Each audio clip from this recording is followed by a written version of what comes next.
Hey, it's the Magnificent One. Oftentimes, when you have a badass character from the past, there is this tendency to want to explore them and break them down and bring their thoughts, their ideas into the forefront so that the audience gets to know them better. Sometimes, however, that pretty much ruins the character. You see, there is this problem that we have right now where we want all of our characters to be of a similar type of personality. What I mean by that is when we look at Boba Fett is not a good guy. Boba Fett is a bounty hunter who hunts people, enslaves them, and brings them back to bad people like Darth Vader for money. That is his aspiration and his inspiration. He wants to make more money and he wants to do a good job of being a bounty hunter. So now you fast forward from the 1980s, from where Boba Fett has been established in a Star Wars universe, at least the movie universe, as a really bad guy who's really good at being a bad guy who hunts people down for money, into this, whatever this is being presented in the book of Boba Fett. I get it. We want more of a character. I get it. You can't just tell people in modern times that there's a guy out there who's willing to take you in, pitch you in, and rope you up, tie you up, and put you in a ship called Slave One. Okay, so it's not necessarily politically correct to do what he was doing, but that's the character. You want to make an interesting show? Make the show about a bad guy, not a reformed person who's coming back and is trying to be a mafia boss and is wheeling and dealing to make peace among people. No. Explore why this guy is so good at being so bad. You see, there's a couple of things in here that really bother me about that show. To be quite frank with you, I have only seen snippets because I don't like the character and I don't want to watch any more than I have to because I don't want to ruin Boba Fett. I have a concept of Boba Fett in my mind and I want to keep it that way. That being said, he talks too much. Literally, Boba Fett is a mysterious character who talks less, does more. That's what he does.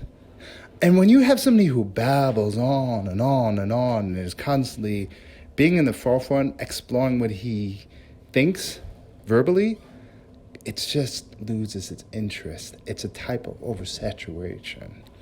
See, what we have lost is we have lost that Western genre of the silent, strong cowboy who comes in, takes care of business, gets in a gunfight, kills the enemy, and walks off into the sunset. Now we've entrapped ourselves with these characters who just simply talk too much. It is not interesting. You need to have, in a case like Boba Fett, a sense of mystery. You don't want to know everything about him because what you actually want is you want that feeling of wanting to know everything. Does that make sense? That's confusing, but basically it's the desire to want to know more that drives the interest of the character, not actually knowing more, right? So that's one of those things where if they wanted to do this, they could have done it in one of two ways. Number one, keep him as that quiet, mysterious guy as he goes on an adventure and then, hunts people down. He's a bounty hunter. It's a badass job. Or number two, explore him as the evil guy that he is. Ain't nothing wrong with being a little bit bad, right? Ain't nothing wrong with having an evil protagonist. Have him do his thing, right? One of the most interesting characters probably in the last 20 years that ever came about was the guy, and the name escapes me. It's not Hank. Hank is the cop, but the guy from Breaking Bad. Because he's, at the end of the day, turns out to be a pretty bad guy. He starts off as a good guy, but you see the way he's thinking, the way he's doing. He's not a good guy anymore, right? So let's do that. Instead, they've got him like hobbling around as a fat guy, which that's ridiculous. You take one of the most badass characters in cinema history, and then you go, let's explore him, and now let's make him old and fat. and make the fight scenes completely unbelievable because you've got an out of shape fat guy trying to beat up people. And then you have, what is that chick? Is that like his caretaker? Like I've seen the visual images and I've seen how they act, and it's like she's in every scene, and it reminds me of like, if you've ever known like somebody who's got some money, and as they get older, a lot of times they'll have like a live-in nurse who just goes everywhere with them. That's what that reminds me of. So is that Boba Fett's like live-in nurse? Is she there to like make sure that he takes his Boba Fett pills, that he's on his Boba Fett medicine, and that he doesn't do anything too dangerous, so that way he can, maintain low rates on his Boba Fett insurance? I don't understand. What is this trying to do? Who's this audience? You've got to do one thing or another. You can't just create a completely different character and just say, yep, it's Boba Fett because he had some armor and we had the same scenes and nostalgia. Yeah. Remember some of these scenes from the movies? It's in here. Nostalgia, everybody. You know what would be nostalgia? If you kept the character the same.